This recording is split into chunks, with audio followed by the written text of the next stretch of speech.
by Mark Savage. BBC Music reporter. Image caption: James Arthur. I've been through a lot of heartache up to now. James Arthur has built his career on ballads. From his X Factor single, a cover of Chantel's Impossible, to the global smash hit Say You Won't Let Go, the singer has proved he can tug on your heartstrings like a puppy on a postman's trousers.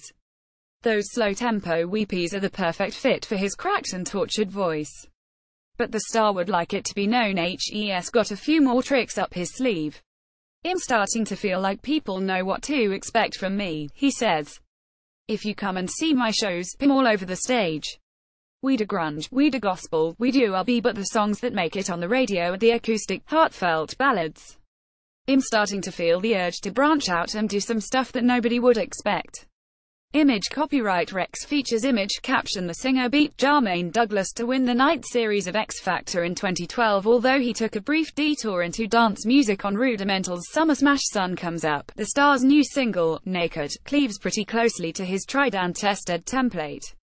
An impassioned appeal to a reluctant lover, Arthur's vocals are raw and vulnerable as he pleads him, trying to make it clear that getting half of you just ain't enough.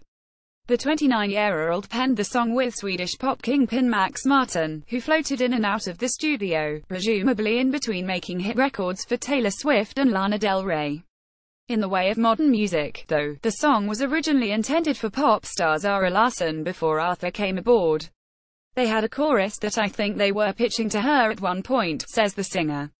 But then they played it to me and they thought, how nice would it be if it was a male singer doing a vulnerable thing like that?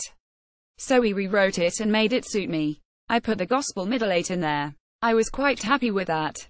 The song is primed to go into the top 10 this week, adding another chapter to Arthur's remarkable tale of recovery and redemption.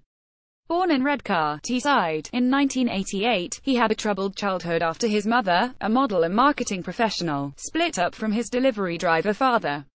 I don't think I was the easiest child to look after, he later wrote in his autobiography.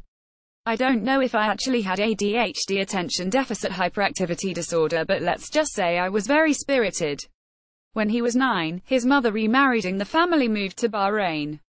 Here, the youngster flourished, making new friends and winning his first singing role in a school production of Pirates of Penzance. Foster care, but life came crashing around his ears when his mother and stepfather divorced. After enjoying a life of luxury in the Middle East, he moved back to Redcar. He calls it a rags to riches and back to rag's tale, and ended up in a rough school where singing and performing were frowned upon. Angry and frustrated, he started to skip classes, and ended up having major rows with his family, sometimes sleeping rough after being kicked out of the house. Eventually, he took himself out of the picture and went voluntarily into foster care. It was a bit scary, he says. I lived with a lady who'd taken up fostering children and they were always fairly troubled kids. There was a lot of tension because you'd be fighting a lot and looking over your shoulder. And I just wanted to be back with my sisters and my family. But it probably toughened me up in a good way. I learnt the value of family through that. Image caption: Arthur was in foster care for the best part of 3 years, but I've tried to block it out. It was while he was in foster care that Arthur taught himself guitar and started to pour some of his frustrations into music. I've been a tortured soul, he says. I've been through a lot of heartache, so I definitely put that in my music. It's where I express it the best. That's the thing I rely on the most. He joined several bands: Traceless, Moonlight Drive, The Emerald Sky, and even recorded his own EP as the James Arthur Project in 2012. But it was the X Factor that made his name. Arthur's parents reunited for the first time in 20 years to watch his audition, but, in retrospect, he was probably not suited to the pressure of competing in a reality series. After the second live show, he suffered an anxiety attack backstage and had to be treated by paramedics. Although he went on to win the series, success took a toll on his mental health and he began to lash out in a series of increasingly bizarre and bad-tempered blunders. Image caption: the star has been open about his struggles with depression and anxiety. He made unflattering remarks about Rita Ora, with whom he'd had a brief fling, during an appearance on Radio 1 Extra, got involved in a public spat with One Direction and then attacked his own PR team for daring to promote his music. When he referred to another rapper as queer in a diss track, the star was severely rebuked for his homophobic language, and his career went into nosedive. Somebody should have told him to shut up and just put the records out, said Simon Cowell, shortly before he pulled the plug on Arthur's recording contract. Losing his livelihood gave the singer panic attacks and suicidal thoughts, but he slowly started to turn things around. He gave up drugs, which he said were exacerbating his anxiety, and managed to kick a gambling habit for good measure. Then he wrote a song, and not just any song. Say You Won't Let Go, a romantic, love you till the end of time ballad, is exceptional in its simplicity and directness.